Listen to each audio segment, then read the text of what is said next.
ကျမတို့မဟာပထဝီမြေကြီးနော်အခုခေတ်မှာမြေကြီးတောင်သိမရှိတော့ပါဘူးအကုန်လုံးအိမ်တွေကိုတိုက်တွေကိုအပြည့်ဆောက်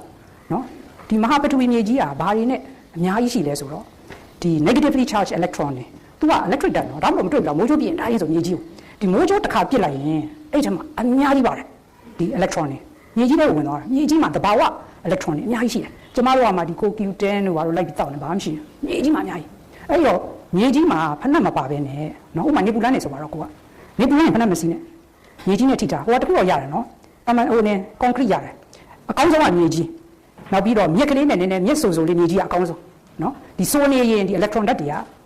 စီးတယ်ပေါ့နော်ကျမတို့ခန္ဓာကိုယ်ကြီးမှာလည်း electricity နဲ့တွားနေတာနော်ဒါကြောင့်မို့ EKG လုပ်တယ်မလား EKG ကပါ electricity potential ကိုတိုင်းနေတာလေလျှက်စစ်ဓာတ်ကိုတိုင်းနေတာ EKG ဆိုရင်ကျမတို့ကြည့်တယ်မလားနှလုံး EKG ဆွဲလိုက်အဲ့ဒါဒီလျှက်စစ်ဓာတ်ကိုတိုင်းနေတာပဲကျမတို့ခန္ဓာကိုယ်ကလပ်စီးရလဲလျှက်စစ်ဓာတ်တွေနဲ့ပဲနော်ဒီလျှက်စစ်ဓာတ်တွေဒီဟိုဒီ sodium potassium transfer တွေကလည်းတွားနေတာပဲဒီဝါရောဓာတ်တွေပဲခန္ဓာကိုယ်ကြီးကနောက်ဆုံးကျတော့ဓာတ်ကြီးလေးပါပဲအဲ့တော့ဒီကျမပြောချင်တာကနေပူလှမ်းရင်ဖဏမစီးနဲ့နော်အမကုတ်ချန်ထဲမှာဆိုတေချာရှင်းတာအဲ့မှာလမ်းလျှောက်ချင်ခုံနဲ့ထိုင်ဒါပေမဲ့ခြေထောက်ကိုမြေကြီးနဲ့ထိတာအဲ့ဒါဆိုရင်ဟိုအထူးသဖြင့်ဘလူတွေအတွက်အရန်ကောင်းလဲဆိုတော့လေဒီ antioxidant တွေအရန်လိုနေတဲ့သူပေါ့ခန္ဓာကိုယ်တအားရောင်ကိုင်းနေတဲ့သူကြီးပေါင်းသမားတွေကောင်းသလားမပြောနဲ့ရှယ်ပဲဒီနေပူထဲမှာဖဏမစီးပဲနဲ့မြေကြီးနဲ့ထိတာနော်အရန်ကောင်းတယ်ဒီကြီးပေါင်းသမားတွေအတွက်နောက်ပြီးတော့အရန်လည်းအိတ်လို့ပြောတယ်လို့ပြောတယ်နော်နောက်ဒီအကောင်းဆုံးကကိုကတစ်ခါတလေကြပင်လယ်ကမ်းခြေတွေပါတွေတွားကြတယ်မလားတွားရင်ပင်လယ်ရေကလည်း structured water အဲ့ဒီပင်လယ်ရေထဲမှာလည်း negatively charged electron တွေအများကြီးရှိတယ်နောက်ဒီသဲကလည်းအများကြီးပဲအဲ့တော့ဟိုကန်းစားရေလာရိုက်တယ်နေကန်းစားမှာဖဏမပါပဲနဲ့လမ်းလျှောက်နေလည်းပူတယ်နော်နေရလည်း vitamin D ရတယ်ဒီမြေကြီးကလည်း electron တွေရတယ်ဒီပင်လယ်ရေကလည်း structured water အဲ့ဒါတော့ကျမ်းမာတာတော့မရှိတော့ဒါကြောင့်မို့လို့ဒီပင်လယ်ကမ်းခြေတွေပါတွေသွားပြီးပန်းဖြင်လူကပြန်လာရင်လမ်းဆန်းပြီးအဲ့လိုလည်းပြောတယ်ဥပမာဆိုရမ်းအိတ်ပြောတာပဲ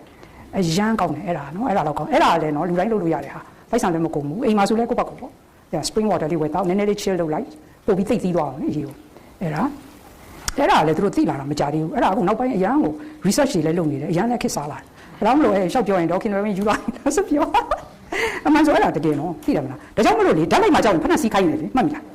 ဖဏစီးဓာတ်လိုက်ဘူးလေခါရဲဘာဆိုဒီခန္ဓာကိုယ်ကလေဒုခန္ဓာကိုယ်ကြီးကလေလျှက်စစ်တက်နေပဲသွားနေတာပဲဒီမြေကြီးကလည်းလျှက်စစ်တက်တွေအများကြီးပဲဒါမှမဟုတ်တစ်ခါကျတောင်းနဲ့ပြောက်သွားတူကြည့်ဓာတ်လိုက်တယ်နော်ဟုတ်တယ်မလားဒီကျမတို့ကလပ်စီးတွေကဟို-25 millivolt လောက်ရှိတယ်ဒီကလပ်စီးတစ်ခုကျမ်းမာနေဖို့ကအဲ့လောက်ရှိရမယ်နော်ဒါမှမဟုတ် acid ဓာတ်တွေတိတ်များသွားရင်အဲ့ဒီ millivolt ကကျသွားရင်မကျမ်းမာတော့အဲ့ဒါနောက်ပြီးတော့တယောက်နဲ့တယောက်တူထိတာဥပမာအနှိမ့်ခံနေဆိုပါတော့နော်အနှိမ့်ခံနေဆိုရင်လေတယောက်နဲ့တယောက်က electron တွေကကူးတယ်လေဘာလို့ဆိုလျှက်စစ်ဓာတ်တွေရှိတာပေါ့ဒါကြောင့်မလို့ဒီအားရပါရဒီနှိမ့်ပေးတယ်လူပါလေပြီးသွားရင်မောပြီးကြံနေတယ်နော်ဒီအနှိမ့်ခံရတဲ့လူက relax ဟာနေလို့ရန်ကောင်းသူစီက electron ဓာတ်တွေယူလိုက်တာလေတူတူပဲဒါမှမဟုတ်အနှိမ့်ခံရင်နော်နေမကောင်းတဲ့လူတိုင်းအနှိမ့်မခံနဲ့ဘာလို့နေမကောင်းတဲ့လူကသူဒီဓာတ်လိုနေတယ်လေကိုယ့်စီကယူသွားမှာကိုကမောပြီးကြံကန်အဲ့ဒါတွေကတော့မလို့နော်အကုန်အတိတ်ပဲရှိတယ်နှိမ့်တာတို့ဘာတို့ကလည်း electron ဓာတ်တွေကူးယူနေကြတာနော်အကောင်းဆုံးကမြေကြီးကယူနော်နောက်ပြီးတော့